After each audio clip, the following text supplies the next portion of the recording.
The brown box. The brown box.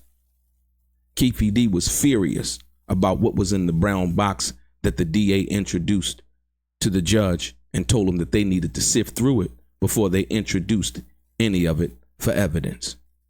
Keffe D knows what's in the brown box.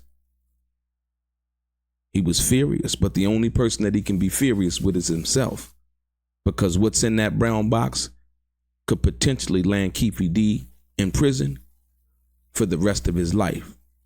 Let's get into what's in the brown box. Let's get into some of this straight game. Blackjack. Life is like some cards. It's not what you dealt, but how you play it.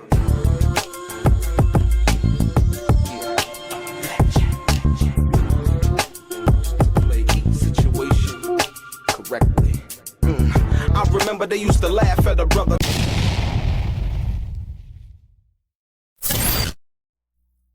Welcome back, guys. Welcome back. It's your boy DELRAY, Richardson, platinum artist, platinum songwriter, Straight Game TV. Thank you for tuning in. I appreciate your time. Do me a favor. Click on what appears to be that little bell notification. Also, subscribe to the channel. And like I always said, if you want to be one of the first people to get this straight game, please click on the bell notification and subscribe to the channel if you have not already, and hit the thumbs up button. I'm going to get right into it. Ladies and gentlemen, on Tuesday, we saw Keffe D, the guy who is alleged to have had dealings in the 2Pac murder by his own confessions, go off on an unregulated rant in court at the end of his hearing, which was not advised by his lawyer and not advised by the judge, for it was not an evidentiary hearing or any other type of hearing dealing with the evidence. But the DA played a very, very valuable chess move, if you will. You know, and they wanted to see what Keffe D's reaction was. See, because it wasn't an evidentiary hearing. They just talked about that they had a brown box and some of the information that they had in the box. And with that, at the end of the hearing, Keffe D started to get mad.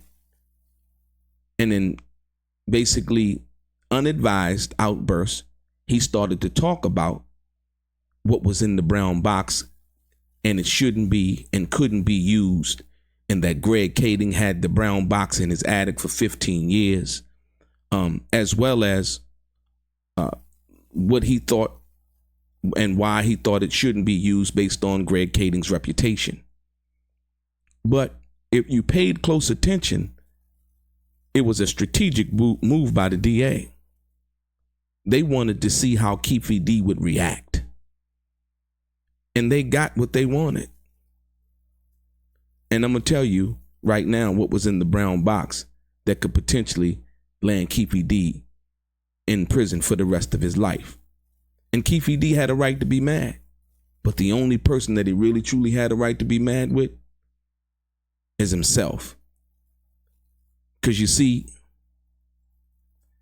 Keffe D did a video with Vlad talking about how his friends had turned against him at the end of his drug dealing career, right? But more importantly, in the brown box, DA Diacomo basically said that there was a testimony from 2006, but not just the testimony basically corroborating who was in the car, like Keffe D did when he basically testified to Greg Kading when receiving the proffer agreement. It wasn't just about who was in the car. Listen to this. Davis, who was indicted in September 2023 on murder charges in connection with Shakur's death, renewed his efforts to seek bail this month after District Judge Carly Kearney declined to release him in June. Prosecutors last week filed a response to Davis' new bail motion, arguing that they have additional evidence that places him in Las Vegas the night Shakur was shot on September 7th, 1996. Prosecutors argued that Davis had a hotel room in Las Vegas the night of the killing under his wife's name, right? The response also referenced a witness,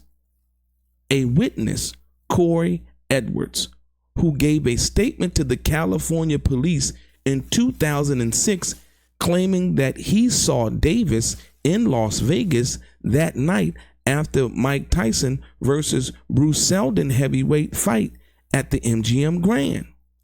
Listen, unlike many other witnesses who have provided corroboration of defendant's guilt, Mr. Edwards is still alive. Prosecutors wrote in a footnote of the court document. Davis's attorney, Carl Arnold, had previously told the Review Journal that there is no proof that Davis was in Las Vegas that night. Pause. That's why Keffe D got so mad. Because Keffe D knows, as he said in the video on Vlad, and he had mentioned Corey Edwards' name before, right? I think calling him scary or something like that in Vlad or the Art of Dialogue, one of their channel's videos. Once again, talking too much. Also, we know that Keffe D mentioned Foxy Brown's name. That's how we know that she was in Vegas, allegedly, with Eric Von Zip. When Keffe D basically said that he had got the firearm, the 40 caliber Glock, from Eric Von Zip, the gun that ultimately killed 2Pac. And he allegedly said that Foxy Brown was there and seen him get the gun from Zip in the whole 9 yards, right? But more importantly, the key defense was that Keffe D wasn't in Vegas. Well, the initial investigation with the LAPD started in Los Angeles based on the fact that Keffe D had told the Los Angeles Police Department that he had met Sean Puffy Combs at Greenblatt's off of Sunset in Hollywood. You see how the Los Angeles PD now can get involved based on it was supposedly a murder for hire plot, and that Keffe D said him and Sean Puffy Combs wanted 2Pac and Suge killed, $4 million. That's why they had Sean Puffy Combs' name in this new filing over 77 times. They're linking it all together. But more importantly, the DA played that card so swell because all they did was mention the brown box. And before they said what was actually in the brown box, they were paying attention to Keffe D's reaction. And Keffe D let the cat out the bag when he spoke out of turn, and the judge told him, he asked the judge, "Can I speak?" And she says, "I believe we're done here." And he proceeded to speak anyway about what was in the brown box. You see, if there's nothing there, then there's nothing there. There's nothing to be said. But Keffe D let it be known that there was something there by speaking the way he did and calling the prosecutors ugly on the inside and the outside. That was anger. That was rage. You understand what I'm saying? What would make him so angry? Because you're on the verge of getting out of jail on bail. Keep your cool. Be respectful. You understand what I'm saying? To the judge as well as to the prosecutors. Because ultimately, I know that Keffe D feels like he might not never take a deal and he'll fight the case. But if it does come down to him wanting to take a deal, who is he going to have to go to? The same prosecutors that he called ugly. But they won't give a care about that. They would be more interested in closing the case, making the deal, and say, you know what, job well done. But yet and still, even in front of the judge. So now, understanding all of this, we understand now why Keffe D got so mad. Because I believe that Corey Edwards was one of his friends at one time. and Keffe D had talked about how on the Vlad interview how they had went to a park in Cerritos, California, and was talking about how the police were raiding them and taking their guns, and he was trying to get more guns or get money from Zip and Puff them for more guns because they were taking their guns away. And there were informants at that meeting. You get it? So Keffe D knew what was in the box. And Keffe D was saying, they can't use what's in the box. They shouldn't be able to use that. They can't use that. The judge didn't even really know what was in the box. But now you spiked her curiosity as to what's in the box by having that outburst instead of keeping you cool and dealing with what could be admitted as evidence versus what could not be admitted as evidence, because the judge even said so. The judge basically said, well, there's nothing that has been submitted for evidence that I can rule on at this particular time, Mr. Davis. And Keffe D kept talking again. You see? So, this is what was in the box. Prosecutors argued that Davis had a hotel room in Las Vegas the night of the killing under his wife's name. The response also referenced a witness, Corey Edwards, who gave a statement to California police in 2006 claiming that he saw Davis in Las Vegas that night after the Mike Tyson versus Bruce Seldon fight. Unlike many other witnesses who have provided corroboration of the defendant's guilt, Mr. Edwards is still alive. Prosecutors wrote in the footnote of the court document, and Keffe D's lawyer had insisted previously to the Las Vegas Journal-Review, a review journal, that there is no proof that Davis was in Las Vegas that night. We know that now without any shadow of a doubt because they're going to admit that statement as evidence in court. Because like the prosecutor said, the statement was made before there was any kind of confession or deal done with Greg Kading them, right? Or the Las Vegas Metropolitan Police Department. Greg Kading them in 2008, in which the year he received the proffer agreement, and in 2009, and going and testifying without immunity to the Las Vegas Metropolitan Police Department about what happened. What happened, he said, basically, that he was responsible for hiding the gun, that his nephew shot 2Pac.